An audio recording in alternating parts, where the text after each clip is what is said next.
शांभवीने पुन्हा एकदा घराचं कुलूप ओढून बघितलं. नक्की लॉक बसलाय का? आणि घाईतच सान्वीचा इवलासा हात पकडून जिना उतरून चालू लागली ती. सान्वीला तिच्या शाळेत पोहोचवून मग तिला तिच्या ऑफिसला पोहोचायचं होतं. आज शांभवीचा नवीन नोकरीचा पहिला दिवस होता. एक दुर्मिळ संधी तिने खूपच संघर्ष करून मिळवलं होतं. ही नोकरी फक्त कामापेक्षा खूप जास्त होती तिच्यासाठी. स्वतःचं अस्तित्व सिद्ध करण्याची एक संधीच होती जणू. शेजारच्या अरुंद गल्ल्यांतून वाट काढत पुढे आल्यावर गजबजलेल्या रस्त्यावरून जवळच्या शाळेकडे दोघी निघाल्या होत्या. शाळेत पोहोचल्यावर शांभवीने केसांची रिबीन ॲडजस्ट केल्याने सान्वीने वर पाहिलं. तिचे टपोरे काळे डोळे खूप उत्साही वाटत होते. नवीन शाळेत जायला 5 वर्षाची होती ती फक्त, पण परिस्थितीमुळे आपोआप शहाणपणा आला होता तिच्या बिचारीला. सानू, आता 3 दिवस झाले तुला या शाळेत येऊन. आजपासून आईला ऑफिसला जायचं आहे ना, तर मी तुझी स्कूल सुटली की ऑफिसमधून घ्यायला येईन आणि काळे काकूंकडे तुला सोडेन पाळणा घरात. तिथे तू दिवसभर थांब बाळा. ऑफिस सुटलं की मी पुन्हा तुला घ्यायला येईन. राहशील ना नीट? शांभवीने म्हटलं. हो आई, सान्वी म्हणाली. शहाणं माझं बाळ ते. चल जा आता आतमध्ये. बाय, असं म्हणून तिचा एक गोड पापा घेऊन मग शांभवी बाहेर पडली आणि पुन्हा भराभरा चालायला लागली ती ऑफिसकडेच. तसं तिचं ऑफिस, सान्वीची शाळा आणि पाळणाघर सगळं साधारण 10 मिनिटाच्या अंतरांमध्येच होतं. सान्वीला सोडल्यानंतर शांभवी तिच्या नवीन कामाचं ठिकाण असलेल्या सरकारी कार्यालयाकडे पोहोचली. जुन्या पद्धतीचं खांब आणि क्रीम रंगाच्या भिंती असलेली 3 मजली इमारत होती ती.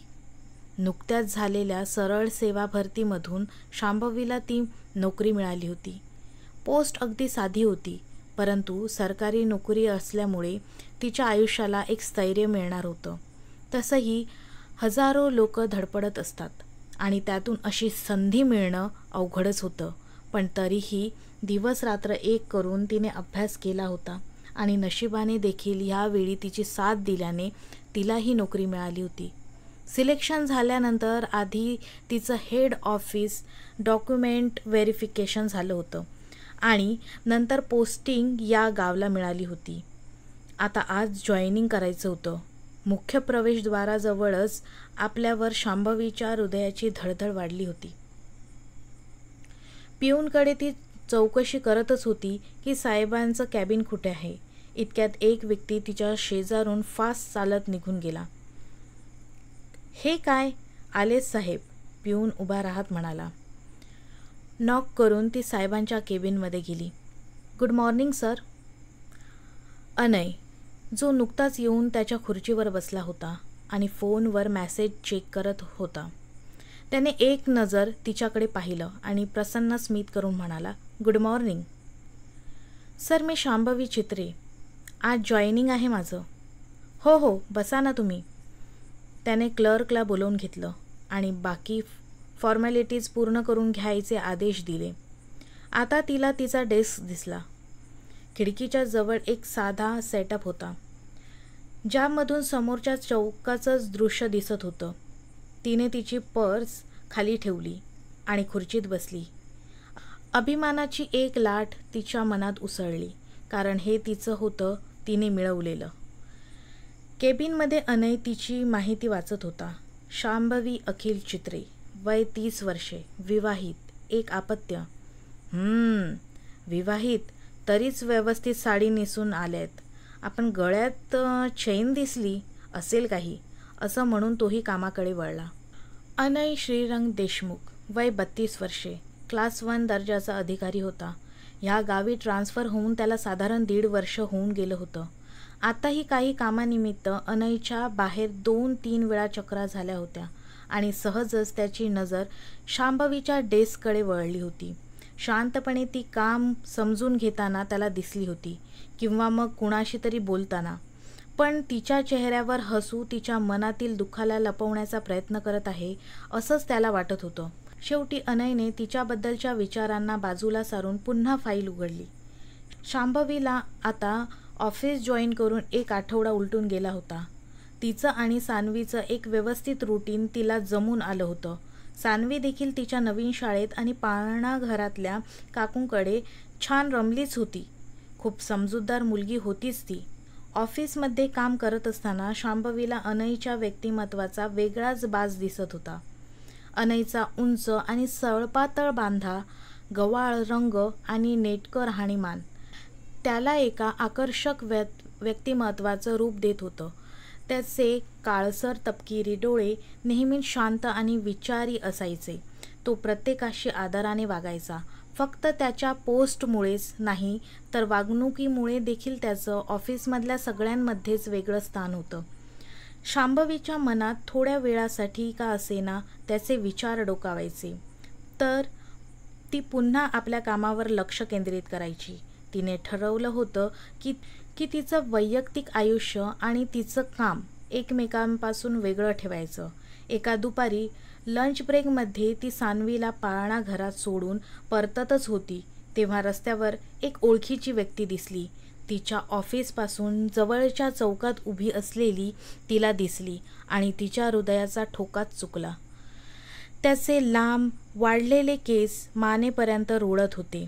त्याच्या डोक्यावर केसांमध्ये गॉगल अडकलेला होता आणि हातात सिगारेट. डोळे आणि चेहरा भडक लाल दिसत होता. नक्कीच मद्यपान करून असलेला तो व्यक्ती लक्षात येत होता. त्याला बघूनही न बघितल्यासारखं करत झपाझप पावलं टाकीत ती ऑफिसकडे चालू लागली. शांभवी!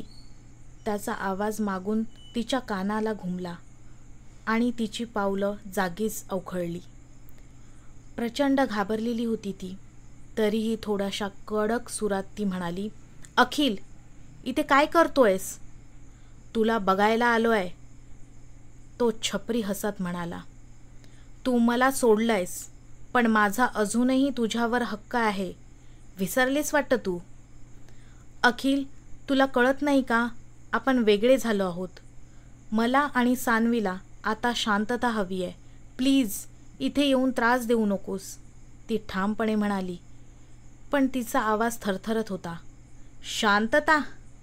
तो कडवटपणाने हसला.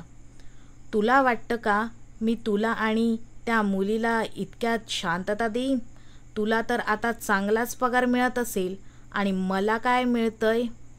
जर मला आयुष्यात आरामात जगता येत नसेल तर मी तुलाही शांत जगू देणार नाही. अखिल जोरजोरात बोलायला लागला. तसे लोक गोळा होऊ लागले. त्याचा राग वाढतच गेला आणि त्याने तिच्या हाताला जोरात ओढलं. तू मला असं सोडून जाण्याची चूक करायला नको होतीस शांभवी. ती हात सोडवून घेण्याचा प्रयत्न करत होती. बास झालं, हात सोडा त्यांचा. अचानक गर्दीतून एक भरदास्त आवाज आला. शांभवी आणि अखिलने पाहिलं तर तो अनय होता. त्याच्या चेहऱ्यावर एक कडवटपणा आणि डोळ्यात राग दिसत होता. तुम्हाला कळतंय का तुम्ही काय करताय? अनय शांत पण अधिकारपूर्ण आवाजात म्हणाला. हे सार्वजनिक ठिकाण आहे आणि कोणालाही त्रास देण्याचा अधिकार तुम्हाला नाही. अखिलने अनयकडे वाकड्या नजरेनं पाहिलं. तू कोण आहेस रे आमच्यामध्ये बोलणारा? तो पुन्हा उसळून बोलला. मी या मॅडमचा सहकारी आहे आणि ह्या समोरील ऑफिसमध्ये एक ऑफिसर आहे. ज्यांना तुमच्या धमक्या सहन कराव्या लागत आहेत त्याही एक सरकारी कर्मचारी आहेत आणि एका महिलेला सार्वजनिक ठिकाणी तुम्ही त्रास देत आहात यासाठी मी लगेच पोलिसांना कॉल करू शकतो. घटनेचे रेकॉर्डिंग चौकातील CCTVमध्ये झालंच असेल, त्यामुळे आम्हाला पोलिसांना जास्त एक्सप्लेनेशन देण्याची गरज नाही. अनयचा आवाज अजूनही शांत पण कडक होता. जर तुम्हाला कशावरूनही बोलायचं असेल तर योग्य पद्धतीने बोलायला शिका. पुन्हा अनयने त्याला दटावलंच. अखिल प्रचंड रागात अनयकडे पाहत होता, पण अनयने पोलिसांची धमकी दिल्यावर शेवटी चिडून तो निघून गेला. पण जाताना तुला इतकं सहजासहजी सोडणार नाही, बघून घेईन, अशी त्याने शांभवीलाच धमकी दिली. लोक पांगू लागले, पण शांभवी अजूनही स्तब्ध होती. अनय तिच्याजवळ आला आणि हलक्या आवाजात म्हणाला, तुम्ही ठीक आहात का? आणि हलकेच मान हलवत म्हणाली, हो, धन्यवाद, तुम्ही नसता तर. तिचा आवाज थरथरत गेला. तुम्ही घाबरू नका, तुमच्यावर कोणत्याही प्रकारचा अन्याय मी होऊ देणार नाही, तो म्हणाला आणि त्याच्या आश्वासक शब्दांनी तिच्या डोळ्यात एक विश्वासाचा ठसा उमटला. शांभवी, तुम्ही ठीक आहात ना? कुठे लागलं तर नाही ना? अनयने अगदी शांतपणे तिला विचारलं. नाही सर, मी ठीक आहे, शांभवी थरथरणाऱ्या आवाजातच म्हणाली. ऑफिसच्या आवारात एक कॅन्टीन आहे, तिथे बसून आपण थोडं शांतपणे बोलू का? मग जाऊ आपण ऑफिसला, अनय म्हणाला. नको सर, तिथं असं तुमच्यासोबत तुम्हाला सगळे ओळखतात तिथं, शांभवी पुन्हा घाबरवूनच म्हणाली. बरं, मग चौकाच्या मागे एक हॉटेल आहे, तिथे चला प्लीज, तुम्हाला थोडं शांत होता येईल.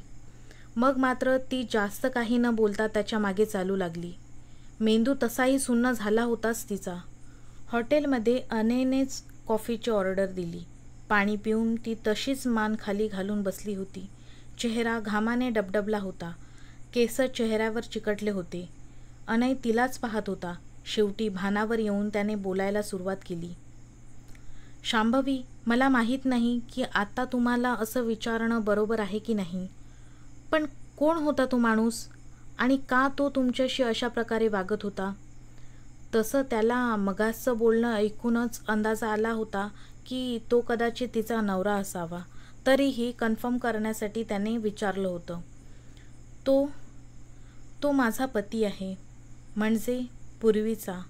आम्ही काही वर्षापूर्वीच वेगळं झालो. कायद्याने तो अजूनही माझा नवरा आहे, म्हणून तो मला त्रास देतो. माझ्या आयुष्यात शांतता नाही राहू देत, शांभवी दबक्या आवाजातच म्हणाली. तुमचा पती? आणि तो अजूनही तुम्हाला छळतोय? पण का? काय झालं होतं नेमकं? अनयने अतिशय गंभीरपणे विचारलं. आमचं लग्न खूप लवकर झालं सर. मी फक्त 22 वर्षाची होते. सुरुवातीला सगळं ठीक होतं, पण नंतर तो दारूच्या आहारी गेला. दारूमुळे तो रागीट आणि हिंसक व्हायचा.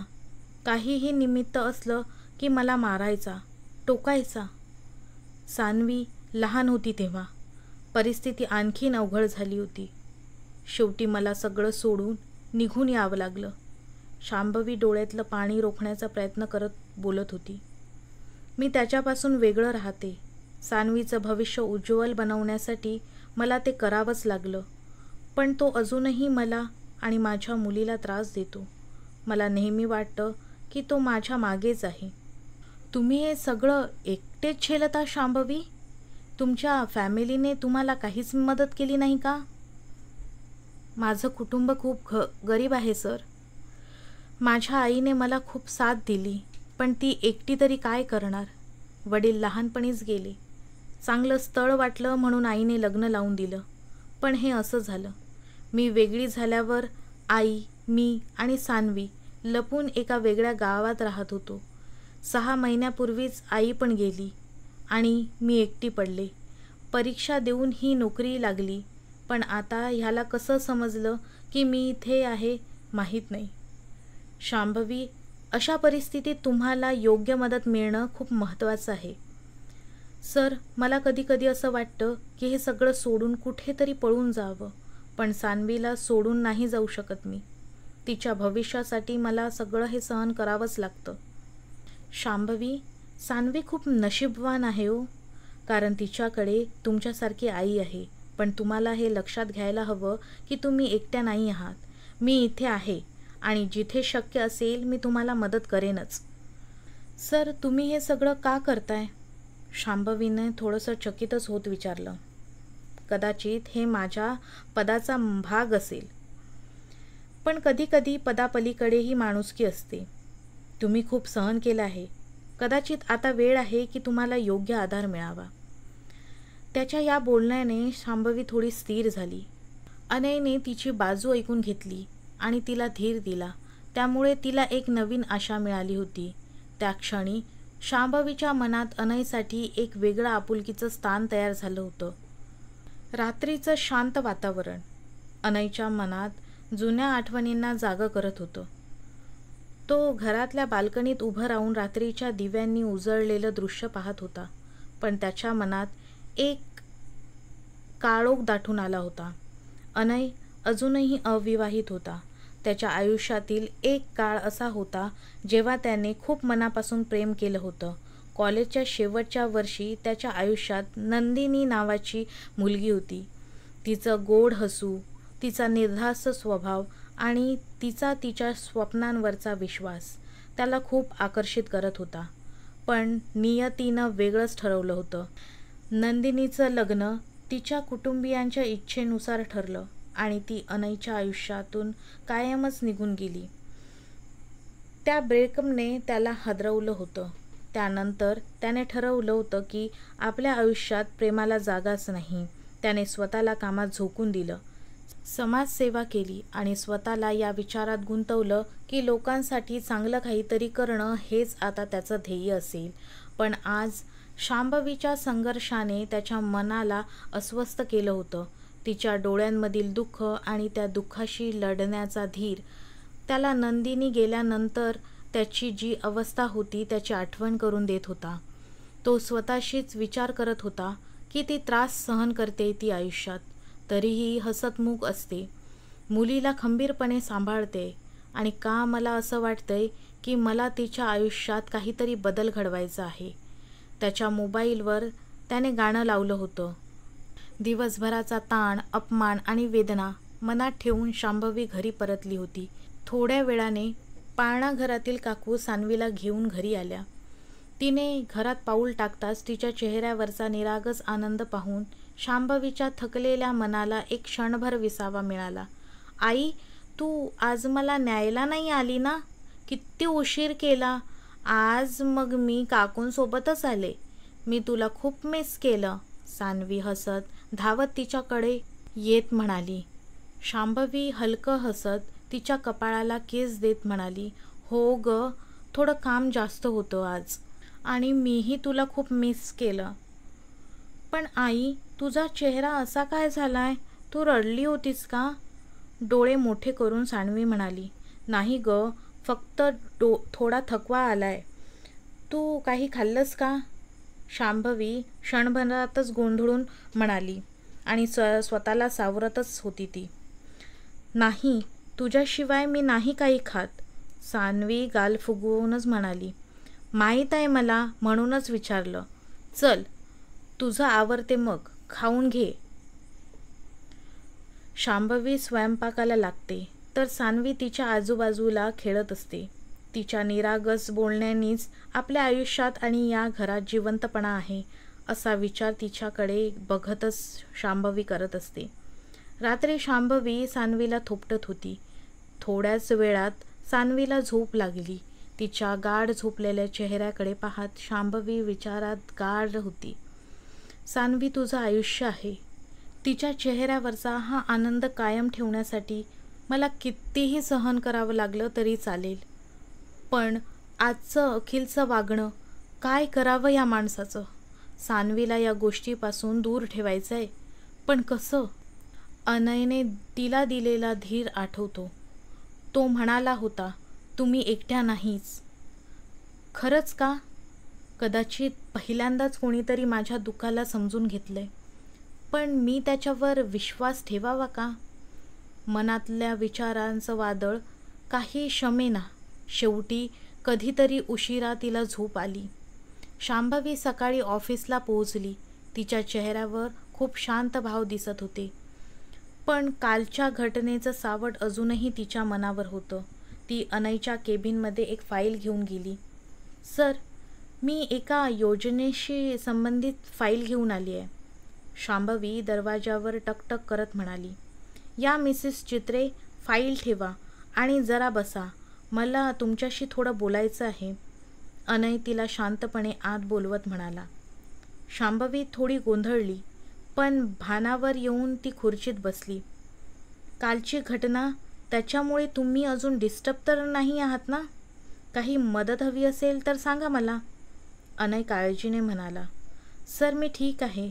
मी अशा प्रसंगांना सावरले, पण सान्वीला या सगळ्यापासून दूर ठेवणं महत्त्वाचं आहे. तिचीच काळजी वाटते. शांभवीने मान खाली घालूनच उत्तर दिलं. शांभवी, तुम्हाला हे सगळं एकट्याने झेलायची गरज नाही. मी आहे. तुम्हाला आणि सान्वीला सुरक्षित ठेवण्यासाठी जे हवं ते करीन मी. अनय टेबलवर दोन्ही हात ठेवत थोडंसं पुढे झुकून म्हणाला. शांभवी न कळून त्याच्या चेहऱ्याकडे बघत राहिली. तसं आपण काय बोलून गेलं हे अनयच्या लक्षात आलंय. म्हणजे मला असं म्हणायचं आहे की माणुसकीच्या नात्याने मी तुम्हाला मदत करायला नेहमी तयार आहे, अनय म्हणाला. शांभवीने पुन्हा त्याच्या डोळ्यांकडे पाहिलं. त्याच्या नजरेतला आपलेपणा तिला भावून गेला. थँक्स सर, पण आयुष्याने मला शिकवलंय की कोणावर जास्त अवलंबून राहू नये. मला स्वतःलाच उभं राहावं लागेल. शांभवी थोडं हसत म्हणाली. हे खरं आहे, पण कधीकधी आपण एखाद्याचा आधार घेतला तर आपलं आयुष्य सोपं होतं. आणि मला विश्वास आहे की तुम्ही तुमच्या इच्छाशक्तीच्या जोरावर यातून बाहेर नक्कीच निघाल. त्या बोलण्याच्या दरम्यान अनयने एका नवीन योजनेची फाईल उघडली. शांभवी, तुम्हाला माहीत आहे का, आपल्या विभागाला ग्रामीण भागातल्या महिलांसाठी एका स्वयंरोजगार योजनेचं काम करायचं आहे. त्यासाठी मला तुमच्यासारख्या एका जिद्दी आणि मेहनती व्यक्तीची गरज आहे. माझी? पण सर, मला तितकासा अनुभव नाही आहे. शांभवी आश्चर्याने म्हणाली. तुमच्याकडे अनुभव नाही, पण तुमच्यात इच्छाशक्ती आहे आणि मला योजनेच्या कामासाठी तुमच्या मदतीची गरज आहे. अनय हलकं हसत म्हणाला. कधी सुरू करायचं हे काम सर?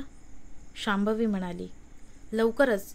आपण पहिल्या सर्वेसाठी गावाला जाऊया. तिथल्या महिलांशी बोलून त्यांना काय काय अडचणी आहेत हे समजून घेऊ. मग पुढची दिशा ठरवू. त्यांना सन्मानपूर्वक एखादं काम करता यावं आणि ते मिळवून देणं हेच आपल्या डिपार्टमेंटचं ध्येय आहे. शांभवीने मान डोलावली. तिच्या डोळ्यात एक नवीन आशा त्यालाही दिसली. सकाळी शांभवी सान्वीला पाळणाघराच्या काकूंकडे सोडते. काकूही सान्वीला नेहमी अगदी आजीसारखं जपत असते. तसंही काकूंकडे फक्त त्या आणि त्यांचा मुलगा विनोद असे दोघेच राहत होते. सून बाळंतपणात गेल्यानंतर त्याच्या मुलाने दुसरं लग्न करायला नकार दिला होता. तो तेथील एका शाळेत अकाउंटंट म्हणून काम करत होता. सान्वीलाही काकूंचा अगदी छान लळा लागल्याने शांभवी तशी बऱ्यापैकी निवांत झाली होती. आजही रात्री यायला उशीर होईल असं म्हणाल्यावर काकू तिला बिनधास्त जा म्हणाल्या होत्या. सान्वीला शाळेतून आणेन असंही म्हणाल्या. सान्वीला काकूंकडून खाऊन घे अशी ताकीदच देऊन मग शांभवी बाहेर पडली होती. शांभवीसोबत बोलल्यानंतर 8च दिवसात अनयने गावाच्या योजनेच्या कामासाठी एक छोटी टीम तयार केली होती. अनय, शांभवी आणि तिची आणखी एक ऑफिसमेट नेहा असे तिघे या योजनेवर काम करत होते. खरं तर अनय आणि शांभवी दोघेच काम करू शकले असते, परंतु कामासाठी गावी जावं लागणार होतं आणि अनयसोबत एकटी जायला कदाचित शांभवी तयार झाली नसती. म्हणूनच अनयनेच नेहाचे देखील नाव या योजनेत टाकले होते. नेहा शांभवीची ऑफिसमधील खास मैत्रीण होती, जिला शांभवीने तिची सगळी कहाणी सांगितली होती. नेहा तिच्या स्पष्ट वक्तेपणासाठी प्रसिद्ध होती आणि तिच्या मनमोकळं वागण्याने तिला सगळ्यांच्या आवडीनिवडीचंच माहीत होतं. नेहा आणि शांभवी ऑफिसच्या गेटमध्ये गाडीची वाट पाहत उभ्या होत्या. शांभवी, मला हे गावच्या प्रकल्पाचं काम खूप महत्त्वाचं वाटतं, पण तुझ्यासाठी हा ब्रेक जास्त महत्त्वाचा आहे. तुझं लक्ष एकदाचं या सगळ्या ताणतणावातून दुसरीकडे वळेल, नेहा म्हणाली. हो ना नेहा, पण सान्वीचं माझ्याशिवाय राहणं थोडं कठीण आहे. काकूंवर विश्वास आहे, पण तिच्याशिवाय करमत नाही ग, शांभवी म्हणाली. तुझी मुलगी शहाणी आहे आणि काकूंनी तिला सांभाळलंय ना. आता तू थोडं स्वतःकडे लक्ष दे. तुला माहीत आहे का, डिपार्टमेंटमध्ये अनय सर हे सगळ्यांच्या आवडीचे आहेत, पण कसे बघतात ग तुला? नेहाने तिच्या खांद्याला धक्का देत तिला चिडवलं. नेहा, तू कायम काहीतरीच बोलत असतेस. ते फक्त वरिष्ठ अधिकारी आहेत. मला कधी अशा गोष्टीत अडकायचं नाही, शांभवी खाली मान घालूनच म्हणाली, पण किंचित हसू गालावर उमटलं होतं. अगं, वेळ आल्यावर सगळं कळेल. पण अनय सर खरोखरच वेगळे आहेत.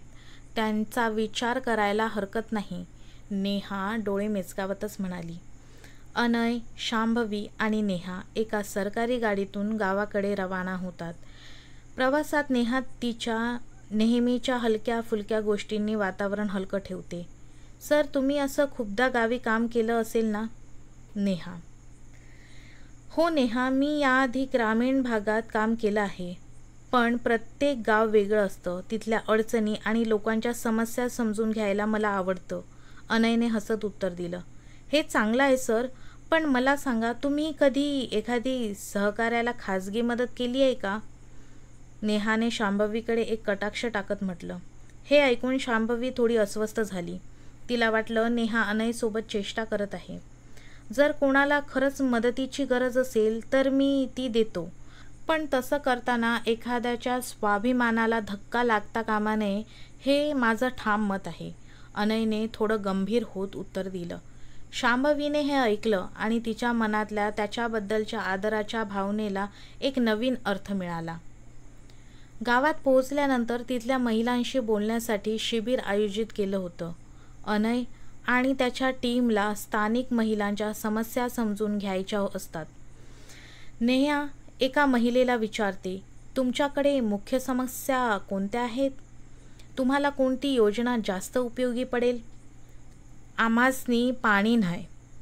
लेकी पोरींना शिकायचं म्हटलं का तालुक्याच्या गावाला जायला लागतंय. यायला जायला एसट्या नाहीत. कसं परवडणार तिकडं? इथं बी जास्त रोजंदारीचं काम मिळत नाही बघा. त्यामुळे घर चालाया बी पैसे पुरत नाहीत. त्या बाईने उत्तर दिलं. शांभवी महिलांना धीर देत म्हणते, आम्ही इथे आलोय कारण तुमच्यासाठी काहीतरी सकारात्मक बदल घडवायचा आहे. सरकारकडून तुमच्यासाठी खास योजना आहेत आणि त्या कशा राबवायच्या हे आम्ही शिकवणार आहोत. पुन्हा तीही शांत शब्दात सगळ्या महिलांना योजना समजावून सांगते. त्यामुळे महिलांना आशा वाटते आणि त्या शांभवीच्या साधेपणामुळे तिचं कौतुक करतात. गावाकडच्या जेवणामुळे सगळ्यांनाच सुस्ती आली होती, पण कामही बरंच बाकी होतं. थोडासा ब्रेक घ्यावा म्हणून सगळेच ग्रामपंचायतीच्या ऑफिसमध्ये बसले होते. शांभवी मात्र एकटीच झाडाखाली बसून कसला तरी विचार करताना नेहाला दिसली. शांभवी, तू ठीक आहेस का? कसला इतका विचार करतेस ग? नेहा तिच्या शेजारी बसत म्हणाली. हो नेहा, मी ठीक आहे, पण त्या दिवशी अखिलने मला पुन्हा जुन्या दिवसांची आठवण करून दिली. अखिलच्या दारूच्या सवयी आणि त्याच्या क्रूर वागण्यामुळे माझं आयुष्य उद्ध्वस्त झालं होतं. ते दिवस आठवले की अजूनही अंगावर काटा येतो. ते दिवस संपले आहेत शांभवी. आता तू एका नवीन जीवनाकडे वाटचाल करत आहेस. तुझ्या कष्टामुळे आणि सानवीच्या प्रेमामुळे तू खूप पुढे आली आहेस. अनय सरांसारखे लोकही तुझ्या मदतीला आहेत, हे विसरू नकोस. नेहा शांभवीच्या हातावर हात ठेवत म्हणाली. होय नेहा, अनय सर खूपच चांगले आहेत, पण त्यांच्या सगळ्या सहानुभूतीमागे मला स्वतःला कधीच दुर्बळ वाटू द्यायचं नाही आहे. दुपारी शेवटच्या सत्रात गावात महिलांच्या एका गटासोबत चर्चा चालू असताना शांभवी आणि नेहा त्या महिलांना काही व्यावसायिक योजना सुचवत होत्या की अचानक गावातले एक पुरुष गट रागाने तिथे आला. तुम्ही लोक आमच्या बायकांना काय शिकवत आहेत? त्यांना कामाला बाहेर काढून तुम्ही आमचं घर चालवणार आहात का? एक गावकरी पुरुष रागाने म्हणाला. आम्ही फक्त त्यांना स्वावलंबी होण्याची शिकवण देतोय. त्यात त्यांचा उज्ज्वल भविष्य आहे आणि तुमच्या कुटुंबाचा फायदाच आहे, शांभवी ठामपणे स्वरातच म्हणाली. पुरुष अजूनही रागाने पुढे आलेच, त्यामुळे अनय त्यांच्या पुढे येऊन उभा राहिला. आम्ही इथे सरकारी योजनांचं काम करत आहोत. हे महिलांच्या हक्काचं आहे. जर तुम्हाला काही समस्या असेल तर त्या योग्य प्रकारे मांडा. आम्ही विचार करू, पण विनाकारण त्रास देणार असाल तर ते खपवून घेतलं जाणार नाही. अनयनेही तितक्याच रागीट स्वरात त्यांना उत्तर दिलं आणि त्याच्या अशा अधिकारी बोलण्याने ते लोक थोडे शांत झाले. मग मात्र त्या लोकांनीही ते तिघे काय सांगत आहेत ते शांतपणे ऐकून घेतलं. दिवसभराच्या कामानंतर अनय, शांभवी आणि नेहा परतीच्या प्रवासाला लागले होते. ड्रायव्हर सरकारी गाडी चालवत होता आणि अनय त्याच्या शेजारी बसला होता. रात्रीच्या जेवणासाठी म्हणून ते एका व्यवस्थित दिसणाऱ्या हॉटेलमध्ये थांबले. ड्रायव्हर आणि नेहा फ्रेश व्हायला गेले तेव्हा अनय आणि शांभवी दोघेच टेबलवर होते. शांभवी, तुम्ही खूप ठाम आणि धाडसी आहात. तुमच्यासारख्या लोकांमुळेच इथल्या योजना यशस्वी होतील, अनय शांभवीकडे पाहत म्हणाला. आजही ती साडी नेसूनच आली होती, पण दिवसभराच्या दगदगीने तिचा चेहरा आता थकल्यासारखा वाटत होता त्याला. सर, मी फक्त माझं काम करण्याचा प्रयत्न करते. मला स्वतःवर विश्वास आहे, पण काही वेळा भूतकाळ मला अस्वस्थ करतो. जर तुमच्या भूतकाळाची जखम अजूनही दुखते तर त्यावर मलम लावण्याची जबाबदारी तुम्ही स्वतः घेऊ शकता. पण लक्षात ठेवा, तुम्ही एकट्या नाही, तो तिच्याकडे एकटक बघत म्हणतो. शांभवी त्याच्या या शब्दांनी थोडी शांत होते. तिच्या मनात विचार येतो की अनय फक्त तिचा वरिष्ठ अधिकारी नाही, तर एक असा व्यक्ती आहे ज्याच्यावर ती विश्वास ठेवू शकते.